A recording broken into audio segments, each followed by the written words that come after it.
There's one common factor, one common thread that connects all of us who are present in this room, and that's students. In particular, students who sit for placements. On the two sides of that, we have two people. One, you, training and placement officers, or as we like to call you, placement and training leaders. And on the other side, the recruiters themselves. The two sides of that one coin, which is students. So how can they come together? Can they do something together? Can you all do something together to really achieve this, recession-proofing your placements? To discuss this, we have an excellent panel planned for you. First, I would like to invite our moderator for the event, that is Dipankar Paul. Yeah, you can clap, it's okay. With the student community. Our next speaker is someone very well respected in the industry. I'm sure a lot of you are acquainted with him. I would like to invite Dr. Ranganath D, the Dean of Placements and Training Department of RB College of Engineering.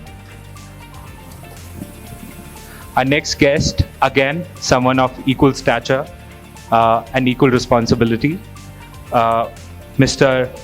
S. Mohan Arundas, Head of Recruitment at Sri Venkateshwara College of Engineering, Bangalore.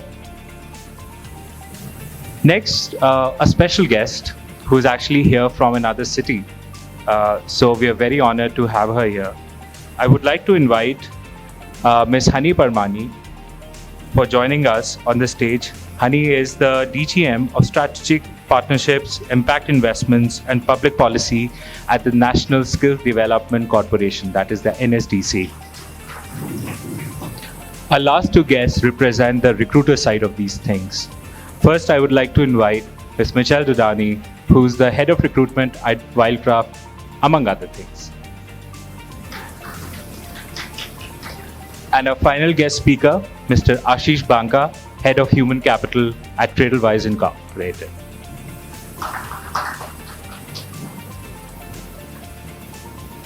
Over to you, Dipankar. I have a few questions that I want to ask the audience.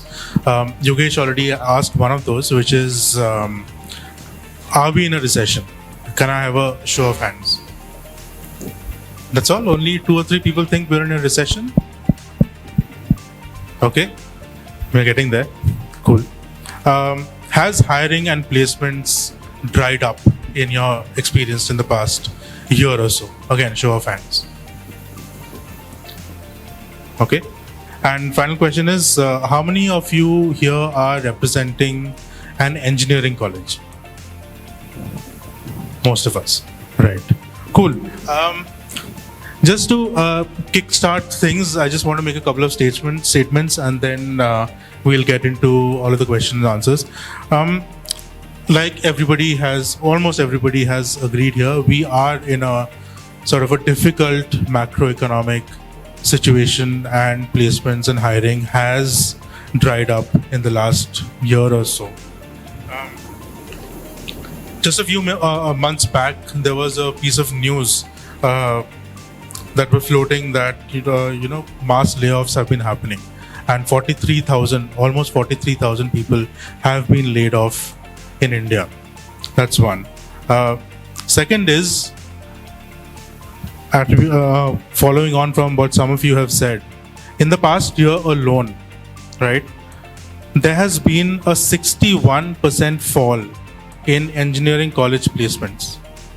And this number is expected to fall by another 40% or so in the next year, right? So the situation is not rosy, what we are seeing at the moment. And which is why we are having this discussion today, so we can find ways in which industry, government, and institutions like yourselves can collaborate and find a way out of this kind of situation that we're in. So I floated some facts. 61% fall in engineering college placements. This number is expected to fall even more in FY24. So to you, Dr. Ranganath, and to you, Mr. Das, is this something that matches your own experience currently? The mics are right there. Yeah, good evening to everyone. I thank Prepleaf and Prepleaf by Masai for giving this opportunity to interact with you all. So, people are talking about slowdown, recession, and many words we are coming across in recent past, and probably for which the campus recruitment or lateral entry recruitment has got affected. Probably it is true to some extent, but I feel with my experience and interaction with the industry, it's only a temporary scenario, because the companies are trimming themselves with respect to the manpower they have, and they are consolidating their business and to make the business strategic and as well as the perfect.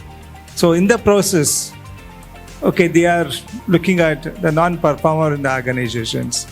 Earlier they had a chance of continuing the working for organization, but because of this consolidation of the business and again trimming down the manpower, the first axis is again on the non-performer. So whatever the layoff which has been happened, it's just probably the majority of them are this category. Companies have given them enough opportunity to learn and cope up with the issues and the business, but they were unable to do so. So hence, so there is some kind of layoff happened.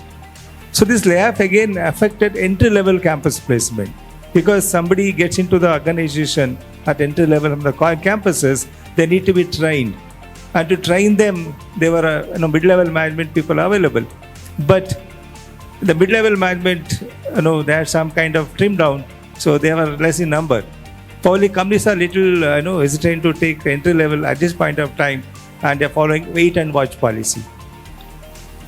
So probably this particular scenario would say that, so there is maybe improvement in the process, because you know that the campus placement is a market driven process. Okay, so market is good, so definitely there is a placement, and especially entry level, and the market is again some kind of issues. So we have issues with the entry level also. So hopefully near soon we'll come out of this situation currently, and you can expect a good level of campus placement, which has we had that earlier. So it will regain that the process, and will come back to, and industries also would be very happy to visit campuses and take the the requirement in a big number. Thank you, Dr. Ranganath. Mr. Das, your views? Yes, first of all, at the very outset, I would like to extend my sincere thanks to the Prepleaf and the Masai team for inviting me as a panelist.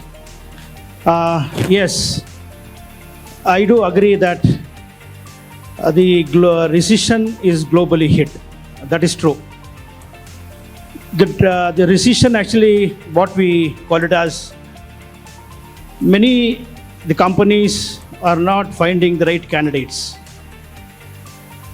So as Dr. Ranganath said that this is a temporary setback, but when we discuss with the companies, most of the talent acquisition head speaks about that only up to this January or February, this recession may be there because of the economy.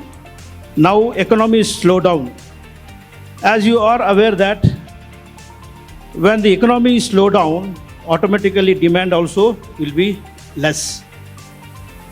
So that is what now, at this point of time, the placement has come down because the demand has come down. So automatically once the demand is more, so placements also will be increased. Now at this point of time, what actually we have to tell our students that they should not get panic, because once again this ups and downs will be there. So once actually this decision is improved because of the numbers, automatically the placements also will be improved. So most probably now we have to focus on the required skills what the companies are looking for. What are the site skills? Because the skills that what our students are not up to the expectations of the company. So basically we have to focus on that so that in the future, most probably the placements will improve. That is what I feel. Interesting. Thank you. Mitch, coming to you, from the industry side of things, right? What changes are you seeing in college placements, campus recruitments? And okay, you just answer that and then I'll ask you the follow-up. So, this work. Hello. You know, we always keep saying from the recruitment world, saying that, you know, every few years we see a change, you know. And I always keep saying that, you know, on a graph, you cannot have a straight line. You know, if you do your heart ECG, if it's a straight line, you know what happens, right? So it has to keep up and down, right? So that's how probably the situation is with us as well when you're looking at hiring or, you know, anything in the organization that you look at it, you know. There are changes that every few years, you know, we see. With 2010, 2011, we saw a major recession and then we bounced back. And then there was something, you know, we were just coming back and the COVID hit. And then we all talk about pre-COVID and post-COVID pandemic era and things like that. And now, after all that, when we are just coming back, everybody's talking about recession. You know, there is a recession, there's not a recession, companies are still hiring, everything is there. But what is happening is, you know, in terms of what is it that unique or what is it that you bring onto the table? There were days pre-COVID, probably, you know, corporates would come, large IT services companies would come to campus and probably hire 20-25 in one single shot. So the campus season probably is done in over a week's time. You know, hire in bulk because we have projects coming in. Even if they're not projects, they're sitting on bench. But after that, what is happening is now the companies are very particular about it in terms of how we are hiring, what are we hiring for, the cost per hire. As well as, you know, I always keep saying the X factor in you. What is it that I bring in as a student or as a employee? So that's the curve that we're seeing, and it is continue to, I mean, it's going to stay for some time now.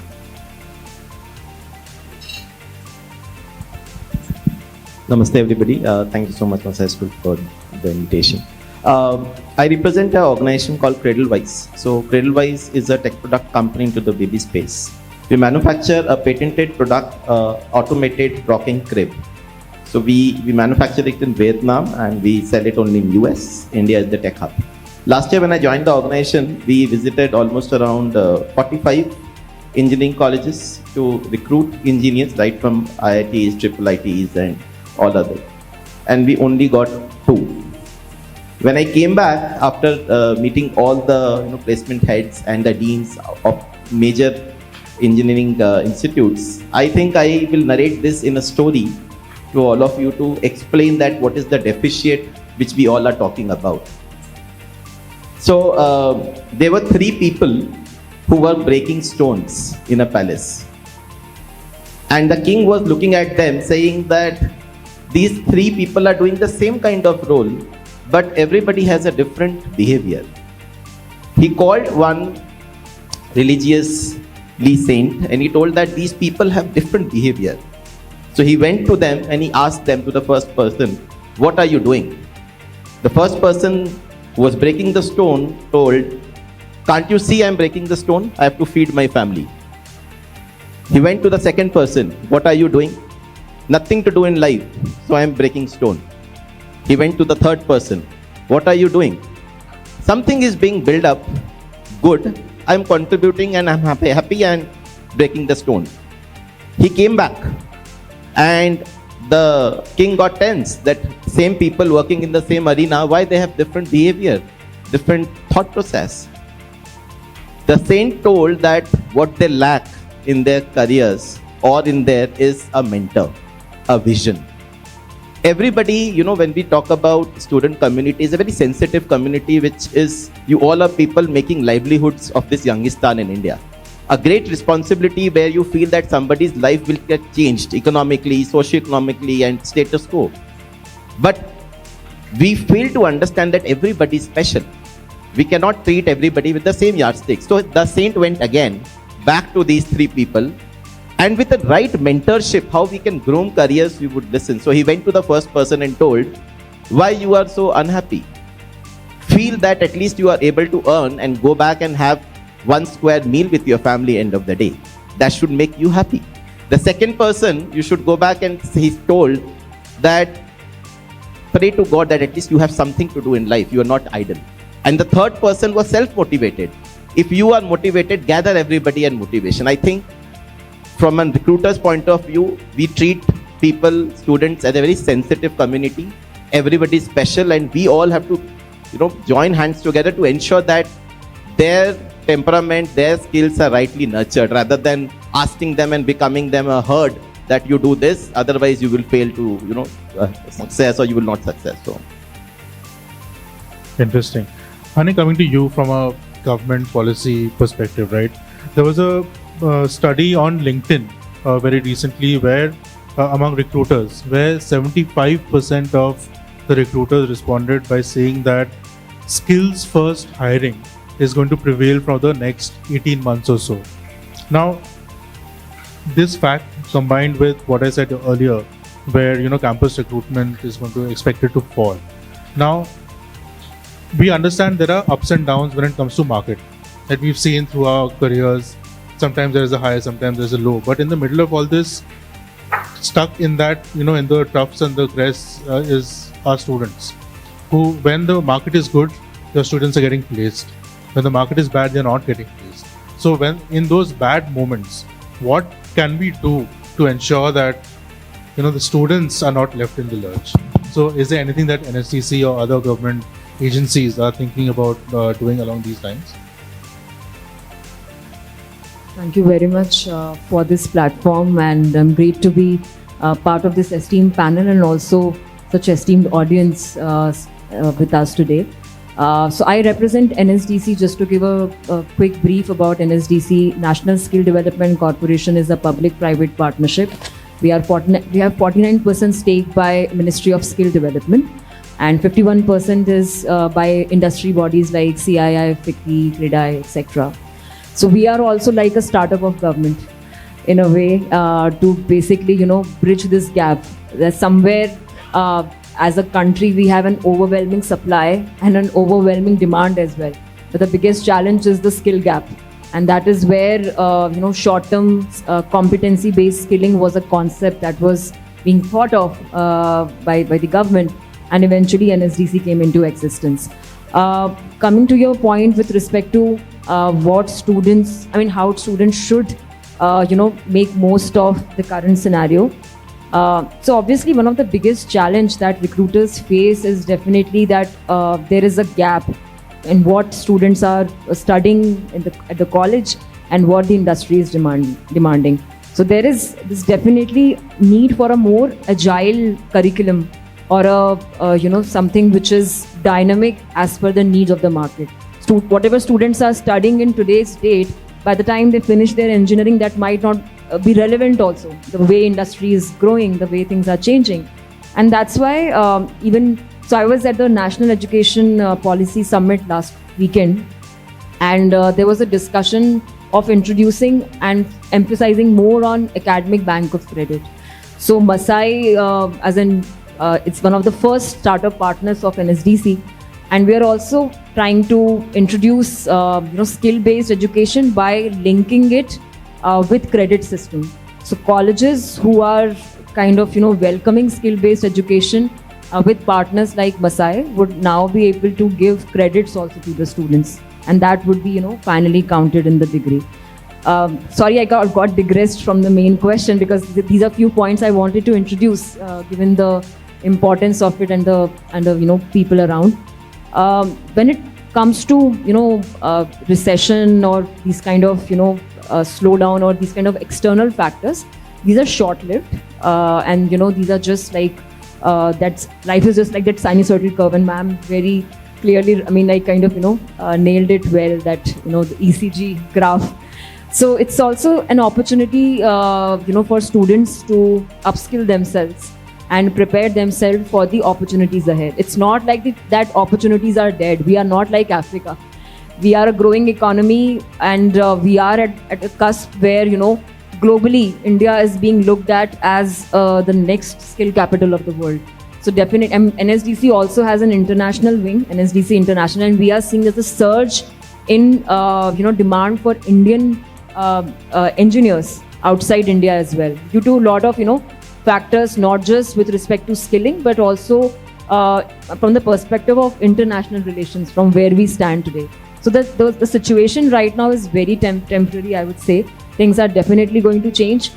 My request would be to students is that if they are getting a job which is not as per their expectation, but will give them some sort of experience, they should not hesitate from taking that up, because obviously industry looks for more experienced people. So always freshers would have some sort of challenge given the kind of layoffs going on. But if they are able to, so before this I was at another summit, and there I got to hear from some of the partners that there are jobs and 100+ jobs for which students are not accepting because they are somewhere not meeting their expectations. So maybe I think the approach should be to be agile with a more learning aptitude. Even if they are not finding the dream job at one go, I mean, most of us would agree that success doesn't come in just one single shot always. So I would request that if the opportunity is coming their way and is giving them some opportunity to learn, they should just grab it and maybe move out faster to another opportunity. But just don't sit with the expectation that I would not get into the professional world until and unless I don't get my perfect dream job. There, Masai is doing a great job, that already they are kind of building a curriculum which is leading to more of dream jobs, aspirational jobs for students. But given the scenario, I'm just requesting to be open to opportunities and don't deny them just for the aspirational segment not kind of matching up. So that's from my side. Thanks for that, Hani. Ashish, I want to come to you next. So we've all pretty much agreed that there is a gap between the kind of skill sets, mentality that students are coming out with and what industry requires. But what is that gap? Or where is that gap? So the gap comes for me in 4 aspects, which we were talking before the event.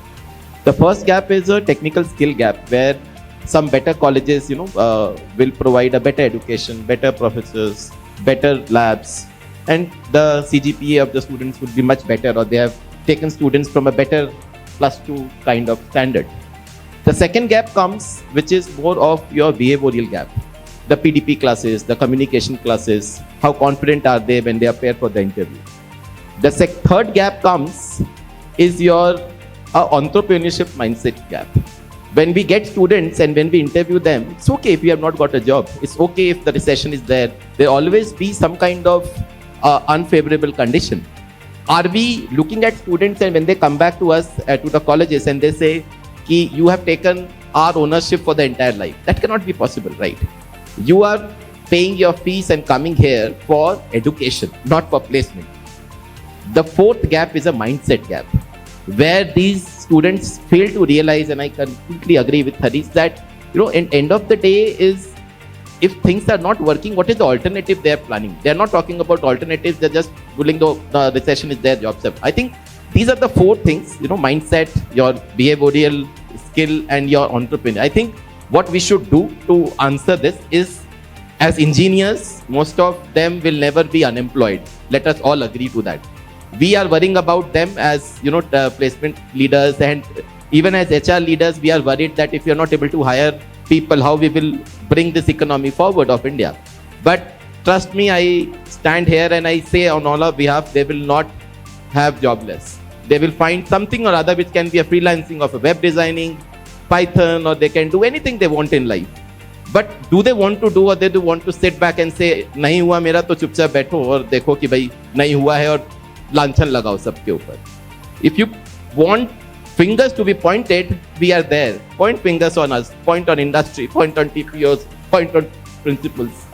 But are we telling them at this end that nahi, things are okay, you can still work it around if it's not working? 2 things what you should do to as a remedy. 1, they should get a good mentor. The mentors are not the passed away. It's like Hindi में बोलते जैसा देव वैसा पुजारी. जो खुद ही negativity लेके पास हुआ है वो अपने बैचमेट को तो वही बताएगा ना end of the day. So get the right kind of mentors to them at least. And the second thing is tell them that develop entrepreneurial mindset. We are skill capital of India. We are also entrepreneurship capital of India. And if these engineers become CEOs rather than only engineers, they will not only generate employment for themselves but for so many people.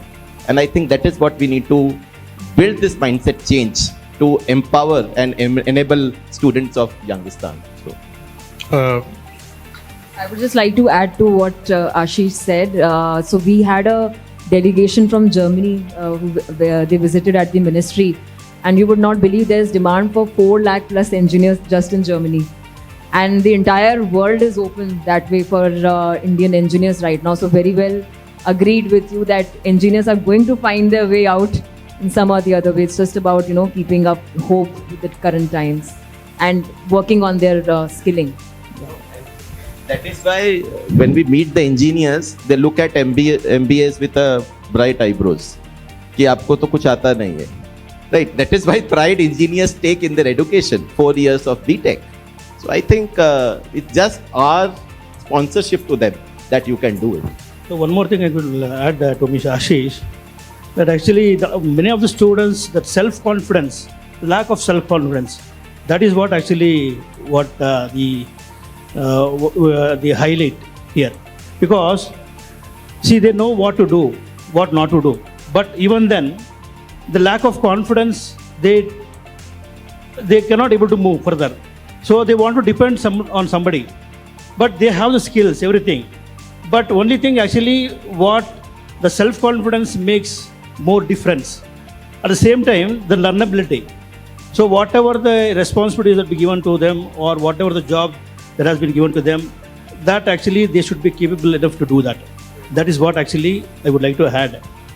Just to add, the last point is couple of colleges which have come through, sir, KIT and Kohinoor Business School in Mumbai. What they have done as part of this answer to this particular problem, they have taken a cohesive group of 20 students and they have invited industry leaders, HRs or engineering leaders, and they have assigned to them as mentors start of the final year of their 4th year before the placement starts.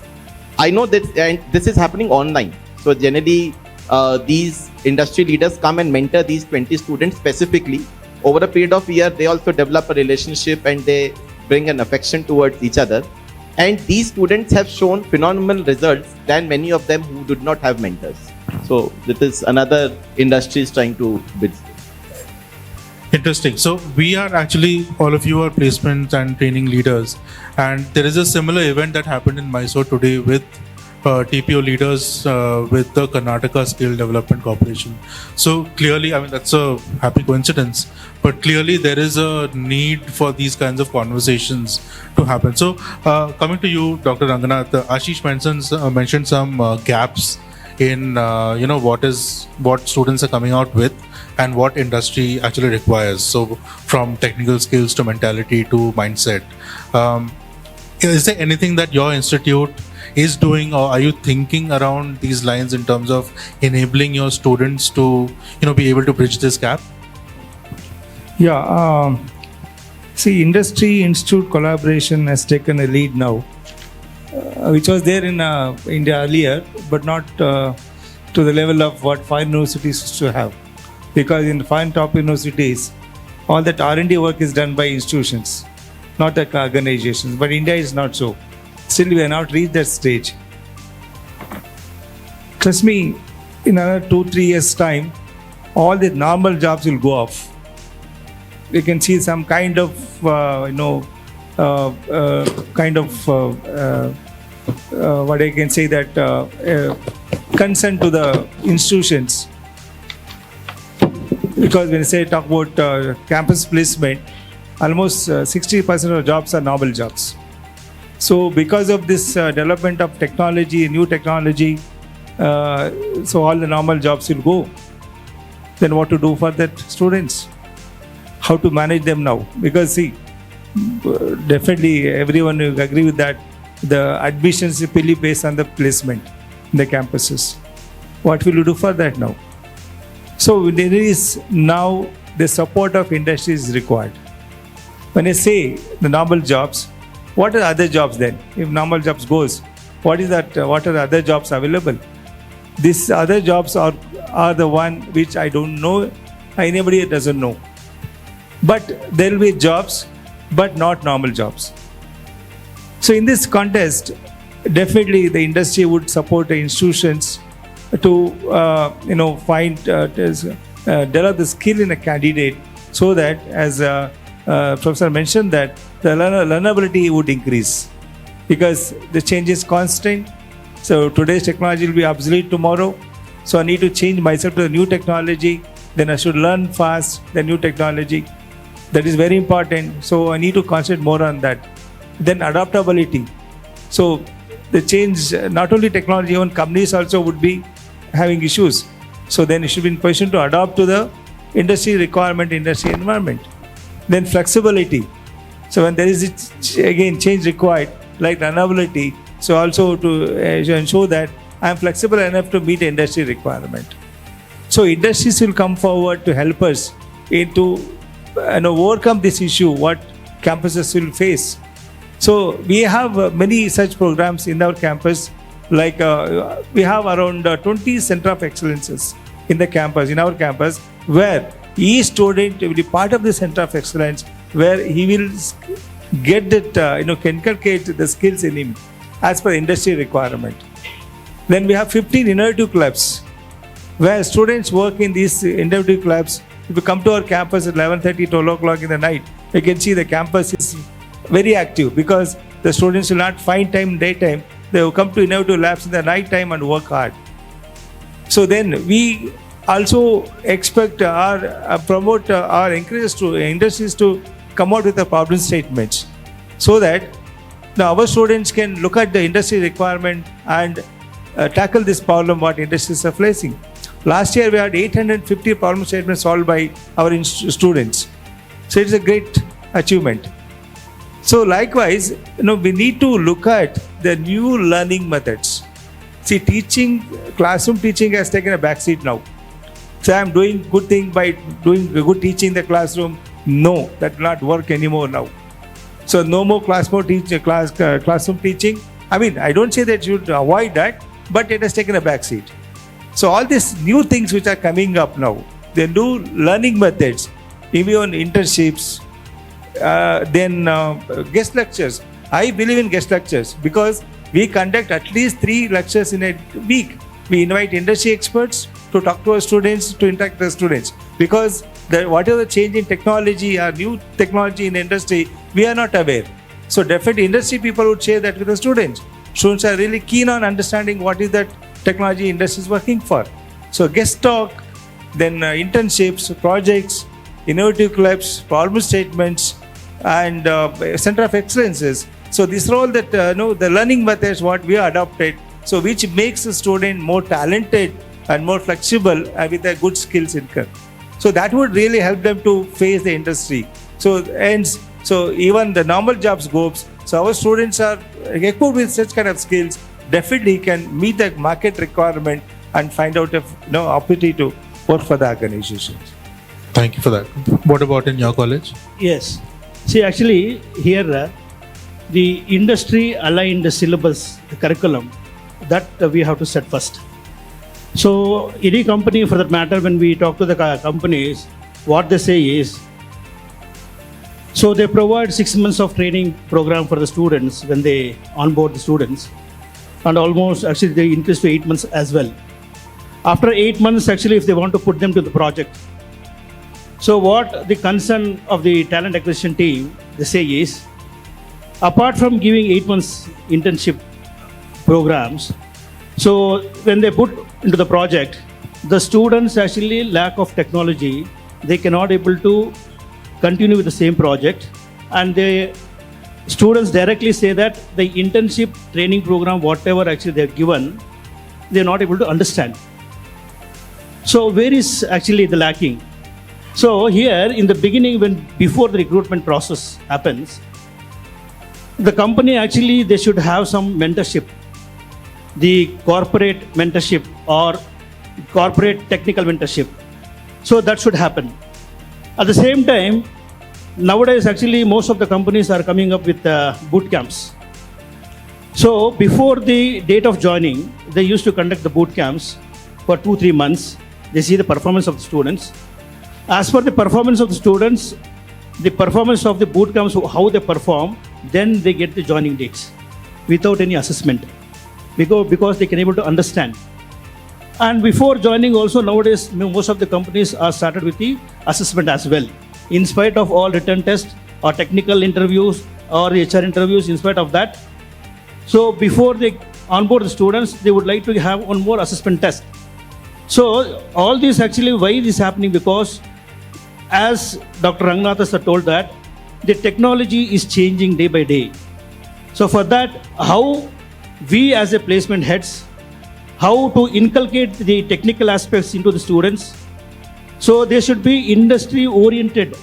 In that way, we should try to focus. That somewhere actually some gap to be filled.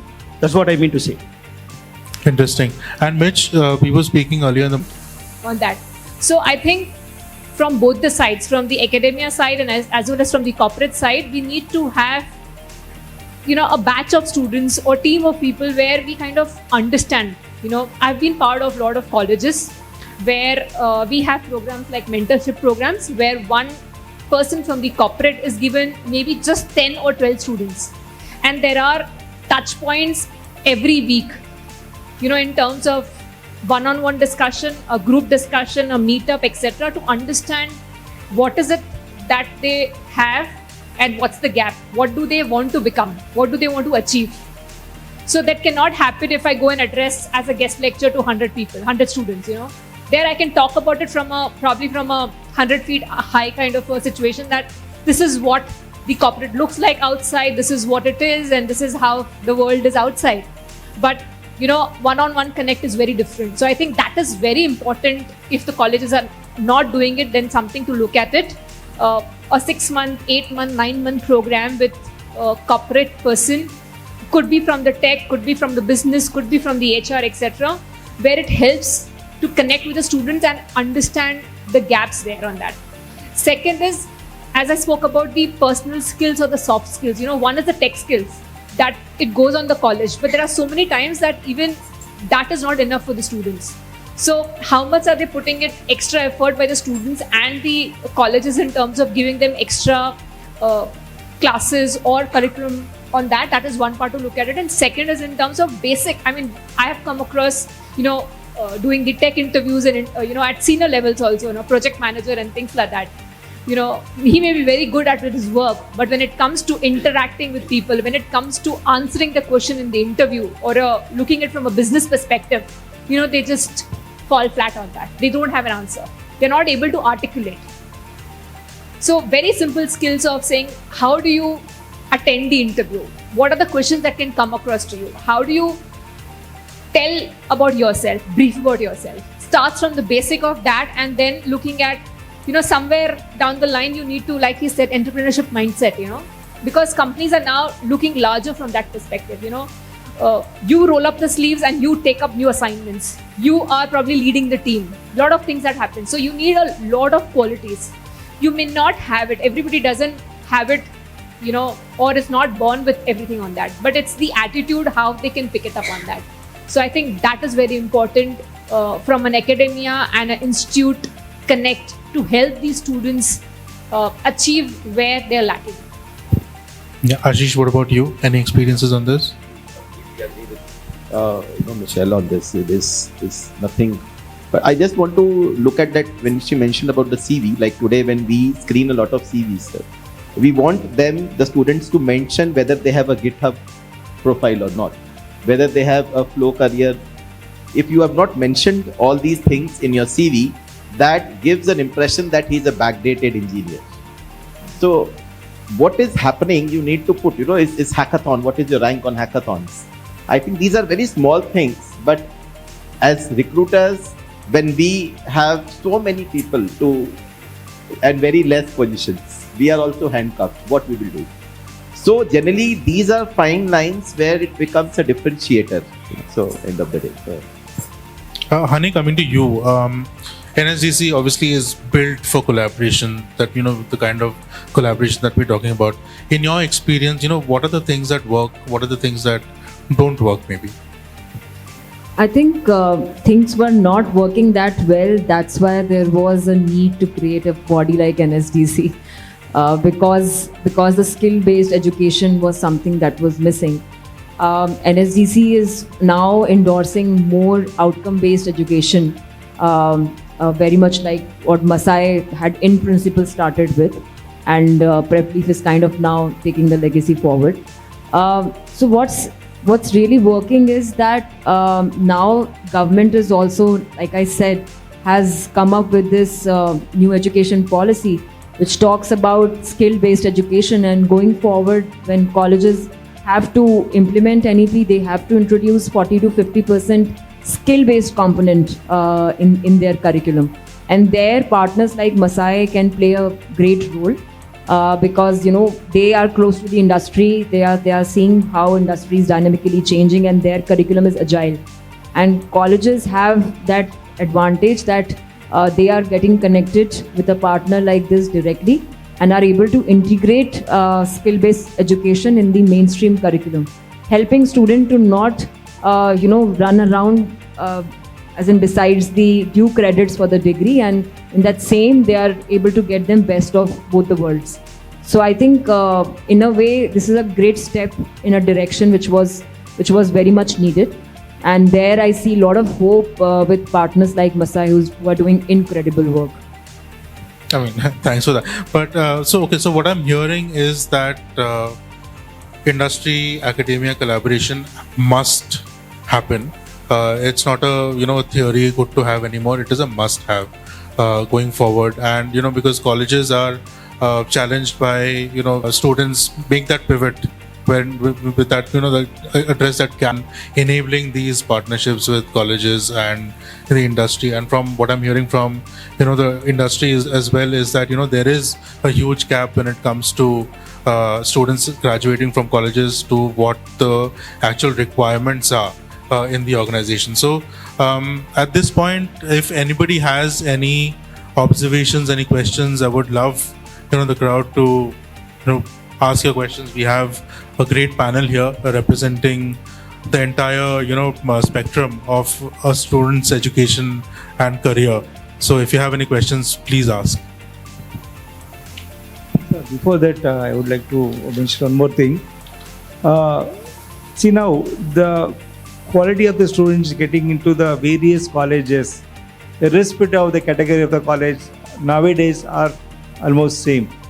Not that only top colleges will get a talent. Only thing is like the talent getting to these colleges are almost same.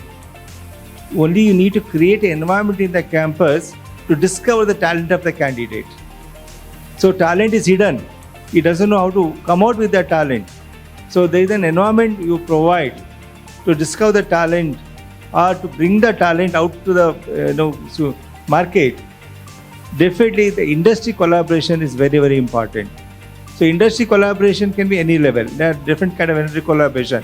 Just I limit myself only for guest lecture, or I go for next level faculty development program, or I go for next level that is Center of Excellences. I go for next level innovative clubs. I'll go for next level joint programs, joint research activities with industries. Now every industry is looking for such kind of requests from the institutions. The people like you, the TPOs or the management, if you take little interest in that, okay, definitely industry will come forward to support the organizations. When the industry come forward, so definitely there is a possibility that the students' hidden talent will come out. So it's a matter of time. We can also be in par with any top colleges in Karnataka or India. So we should not limit ourselves that we're not getting the good quality students. Hence, if our placement is poor, that is gone other days. And nowadays, every talent is equal. Every student is equal in performance. Only the case we have an environment to bring the talent out. You create that environment, industry support. That makes a difference for you. And I have just one point to add that NSDC would be happy to introduce the concept of Center of Excellence in partnership with Masai at your respective campuses. And this could be a great way when we are talking about the industry academia collaboration. Such center of excellence facilitated by a strategic partner like Masai, endorsed by NSDC, we could help in terms of direct connection of the industry coming to your college and also promoting the emerging technologies education among students. Guys, any questions from the audience? Sir told, I don't even. Sir told that there will be other type of jobs also coming up. If you can detail about the other type of jobs. Other types of jobs. We don't know what is the other kind of jobs. No. This is the situation. See, what is the technology after 3 years? Can anybody tell me? See, there is a kind of show recently. I am watching a TV in my dining hall or drawing hall. So there is something happening in my kitchen. I need to switch off the stove. I need to walk. Okay, so but there is an important event. Last ball, 6 runs to be hit by a batsman. I can't miss that. But I can't wait for it because there is some issue in the kitchen. So while walking down, I take the screen along with me. He has taken the screen along with him, and he just attended kitchen and come back. Even screen has come back along with him. He didn't miss the match. This is what the technology is. So, what is my other kind of jobs? Like if a student is talented and acquire the skills what industry wanted, they become more flexible. Okay, that makes a difference for the candidate, a difference in the candidate to accept the new jobs. So new jobs may be R&D, research and development. A new job may be developing a new technology. The new job may be, probably where I can say I come out with a new solution to the existing problem. I myself only come out. The students will come out. So that is accepted by the industry. So industry prefer that kind of candidate. In the interview, the candidate may say, "This is my achievement." They ask, "Tell about yourself." So when say the company asks a candidate, "Tell about yourself," not that I should tell my family history. I should tell the industry that what I have done in my curriculum, in my course. This is my achievement. This is my outcome of my work. So that makes a difference in a candidate to acquire the kind of knowledge as well as to get a job. So if that is acquired, then any kind of jobs would be accepted by the companies. I have just one point to add here that for all tech-related jobs, Prepleaf is there to help. But for all other jobs, you could become an NSDC partner, and we would be happy to help you in terms of connecting you with right set of partnerships for non-tech jobs as well. Yeah. Yeah, I'm Dr. Sunil. I'm from VSMIT Belgaum. Ma'am, you're saying about knowledge is bookish. What is your suggestion regarding quick conversion of theory to practice? Thanks. So there are a lot of things to look at it. We've started working with a lot of colleges. I specifically have worked a lot with the B school colleges on that. But in the tech side also I've seen in terms of one that he's speaking about the industry internship, 6 months, 8 months, 9 months, that happens on that. Live projects, etc. The mentorship that, the connect which is happening with the academia and the student and the corporate. There are times when students also need to take this initiative to go out and learn. If they have, today, we attend interview, we conduct interviews for the students, and 80 or 90% we say that the students are lazy. The reason being, today everything is on your fingertip, on your mobile. Till I think few months back it was Google, that you could Google everything. Today is ChatGPT. Anything that they want, everybody goes to ChatGPT. They want to find out a code, they want to write a code, they want to write a job description. Anything that they want to do, they are going to ChatGPT.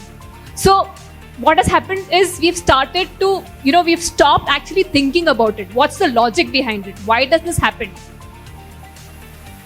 So that's why when I say it's all textbook knowledge, it's what we have heard, or ChatGPT or Google which helps you how to do it. But then what's the logic behind it? Are we using that? Are the students using that? To give more clarity about the previous question, the new jobs, I can say, decision scientist, lean management expert, operation management expert, and supply chain management expert, technology developer. These are roles companies are coming to us. These are roles they're offering to the candidates. So now is this kind of jobs or different kind of jobs? Not, because now for a mechanical engineers, shop floor jobs have gone. What they are doing now? Where are they getting placed? So out of 130 mechanical engineers, we have placed 126. Only 4 students are unplaced. Where I could able to place 126? These are the roles given by the companies. Hi. Same point when he's talking about other jobs. Also, we have to have the strategy to change for the other things. For just to give an example, so far we are only depending on IT when it was in book.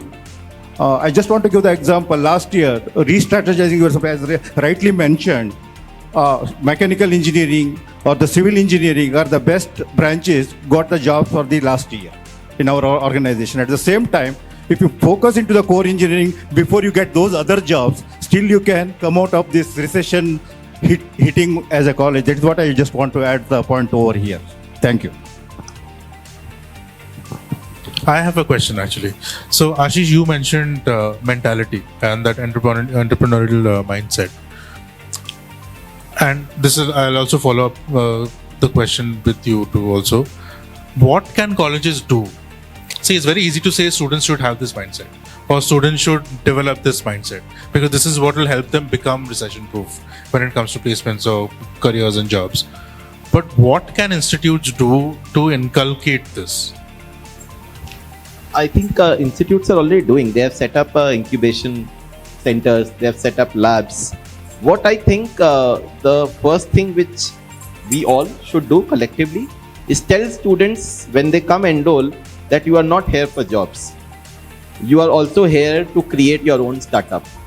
Because they come see, we Indians, we have a lot of opportunities, but we are overpopulated country also. Let us understand. And now with this recession, this problem statement has magnified that the supply of jobs is less and the supply of students is very high.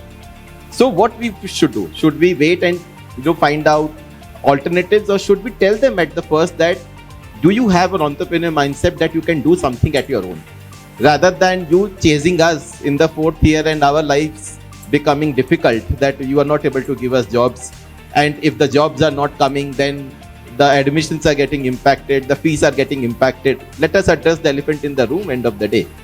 But if we make them clear that hey, you have the potential, and give them the leverage that you can build your own entrepreneurship also. You might not deploy 100 people in your company, but even if you are able to deploy a 10-member team and you are able to earn the same money which you would have been getting doing a job, I think our lives will become much easier. Because that belief system should come from the first year onwards, not in the last year when they see this as a alternative, and they will feel that TPOs ने job नहीं दिला पाया हम लोग को, इसलिए ये सब ज्ञान दे रहे हैं हम लोग को. From first year onwards, I think the course curriculum in NAP, I'm not sure, but if we have that, entrepreneurship kind of course, that if you are a mechanical engineer or a civil or a software engineer, do you know Kotlin? You can do something with that. Do you know front-ending and do you know Node.js? Can you do something with that? I think the life will become much easier for all of us, and they will feel confident that we have not landed up and blaming recession, institutes and other factors. So. Apart from that, so actually what I would like to add to him is, so we also actually more mainly focus on the soft skills. So in the soft skills, actually what we teach, the communications, types of communications, like the mainly is written communication. So most of the students actually, they don't know how to draft a mail for any company or even for the principal also. So that written communication also we teach. And critical thinking, the problem solving techniques, the self-learning, the attitude. So these all the areas also we should mainly focus to actually to get them placed. Only sometimes technical aspects also, and at the same time soft skills also go hand in hand. So that's what actually I would like to add. So you were saying about the entrepreneurship mindset and things like that. So even if you look at it in corporates, Dipankar, it's not like whoever is working in the corporate world also has everything. Right.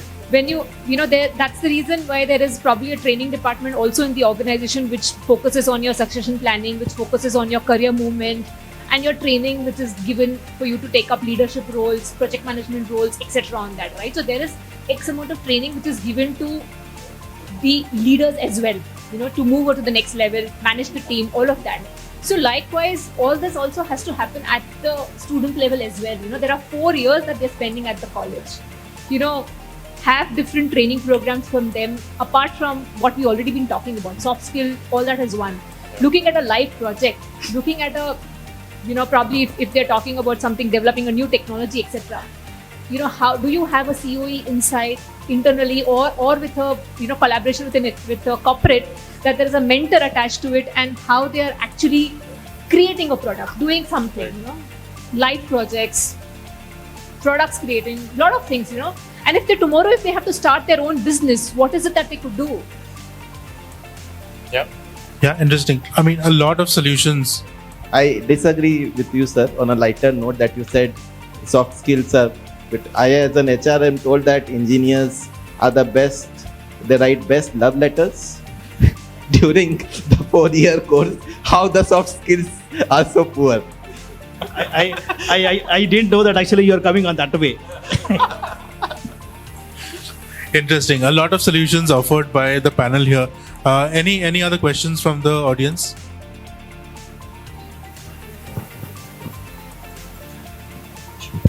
So good evening all. This is Abhishek from T-John College. So I take care of the engineering as well as the UG, where we deal with from the hotel management, the fashion designing, the BBA, all. I was a little surprised that we did not talk about the NEP, which is there in Karnataka, right? Talking about the NEP, it gives a lot of opportunity for the UG students in comparison to engineering, right? Let's say 2 years, 3 years down the lane, I would see we would have tough competition from MCA, BCA to the engineering, right? Where I feel again, we will be talking about the same point, not recession though, but we have the MCA, BCA students taking over the engineering students, right? So what's your call on the NEP on the UG? Interesting. Students. Anybody Thank you. would like to take that? Thanks. Annie, maybe you?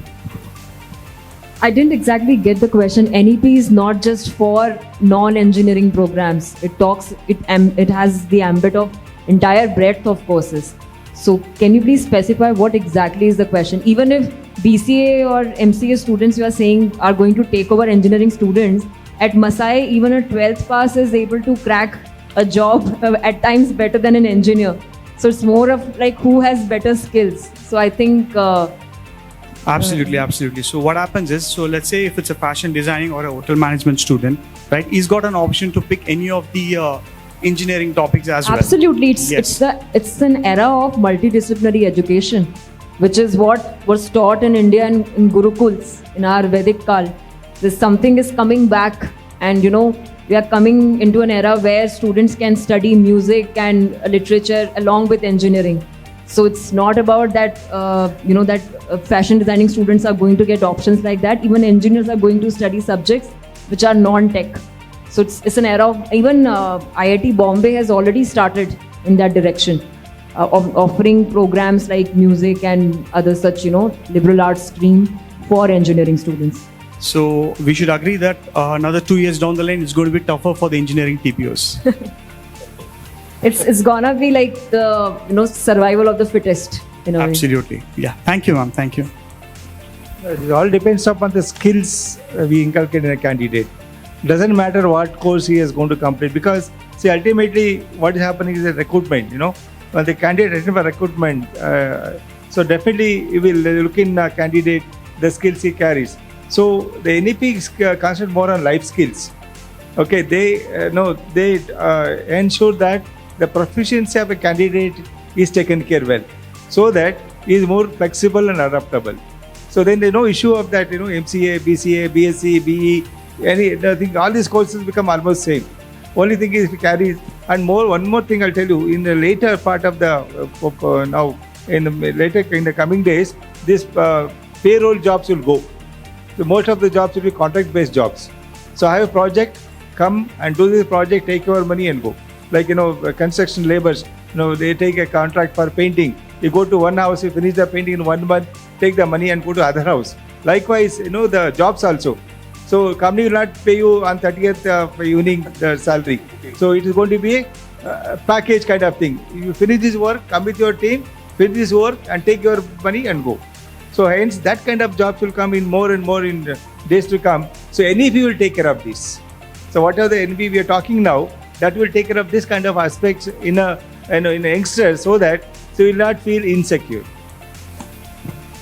Thank you, Dr. Ranganath. And on that note, I think it's time to end the panel. I think we've had a really nice conversation. Some great ideas coming out from colleges, from the government, from industry. And I hope you all enjoyed it. A big round of applause for our panel, please. Thank you.